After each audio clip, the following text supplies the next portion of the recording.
নাহিদকে অনেক ডাকাডাকি করার পর উঠছে, উঠে আবার বালিশের মধ্যে মাথা দিয়ে ঘুমায় গেছে, মানে ভাঁজ করা বালিশের কম্বলের মাঝখানে আবার মাথা দিয়ে ফেলছে, দিয়ে আবার শুয়ে পড়ছে, ঘুমায় গেছে। সো হ্যালো এভরিওয়ান, আসসালামু আলাইকুম, কেমন আছেন সবাই? আশা করি সবাই ভালো আছেন। তো আজকে আমি হচ্ছে রাজশাহীর উদ্দেশ্যে রওনা দিয়ে দিয়েছি। এদিকে আমি মামুনির বাসা থেকে বের হয়ে গেছি। তো আমাদের বের হওয়ার পরে দেখি রাস্তায় অনেক জ্যাম, আমাদের অলরেডি লেট হয়ে যাচ্ছে অনেক।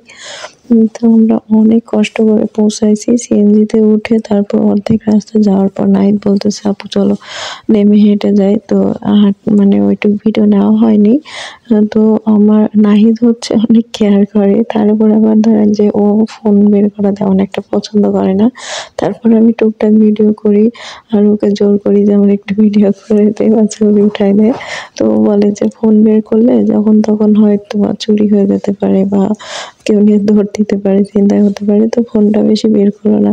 তারপরেও কি করার, আমার তো অভ্যাস সেলফি উঠানো, ছবি উঠানো। তো আমি হচ্ছে ভিডিও নিচ্ছিলাম, সেলফি উঠাচ্ছিলাম, ও রাগ করতেছিল, খালি এই যে রাগ করে দাঁড়ায় আছে, তাকাচ্ছিল না, আমি ডাকতেছিলাম। তো তারপরে ও হচ্ছে আমার ব্যাগ নিয়ে দাঁড়াইছিল, অনেক টাকাটাকি করার পরও তাকায়নি, ছবি উঠায়নি। তো দুই একটা উঠাইছে, সেটা ভিডিও লাস্টে আমি দিয়ে দিব।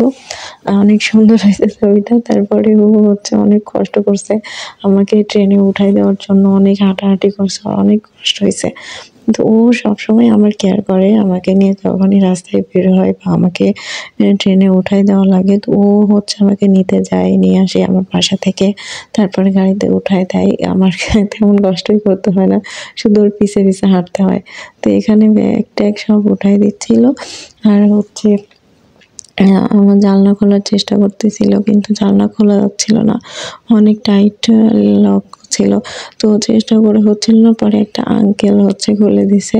তো ইজি ছিল খোলাটা। আর প্রকৃতির ভিডিও নিলাম। আর এখানে আমার পাশে একটা ছোটই, বয়স কম, তো ওর এত নেশা, মানে ফোন দেখা বা মুভি দেখা। তো ওর ভাই হচ্ছে ওকে ফোন দিয়ে এভাবে চলে গেছে, ও সুন্দর মতো দেখছিল আর বসেছিল, ওরা হচ্ছে চাপায় যাবে। তো তারপরে হচ্ছে এখানে আমি একটু ভিডিও নিয়ে নিলাম। তো একা জার্নি করা মুখ বন্ধ করে অনেকটা খারাপই লাগে, আবার অনেক সময় ভালোও লাগে। তো আমি হচ্ছে সারাদিন কিছু খাইছিলাম না, একটু খাবার কিনে নিলাম, মানে এইটুকুই আমার খাওয়া। ট্রেনের ভিতরে আমি ভারী কিছু খাইতে পারি না বাইরে বের হলে, মানে জার্নি করার সময়।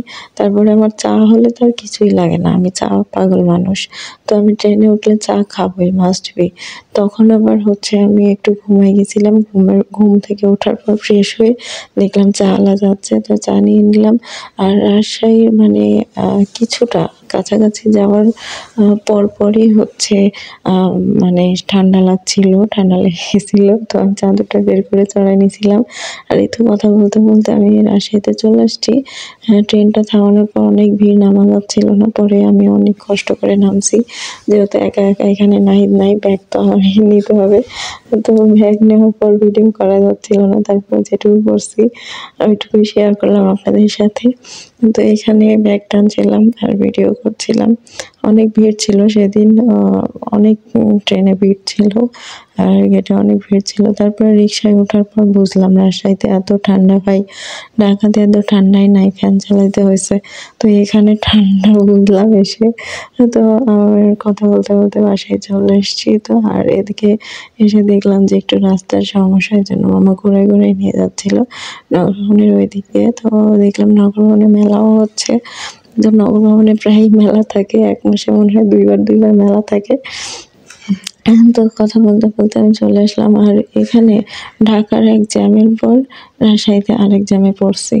তো দেখেন এত পরিমাণ জ্যামে আটকাইছি এখানে। তারপরে আমি বাসায় সামনে এসে আম্মুকে ডাক দিলাম, আম্মু বের হয়ে আসলো, গেট খুলে দিল। তো এখন আমি বাসায় যাব।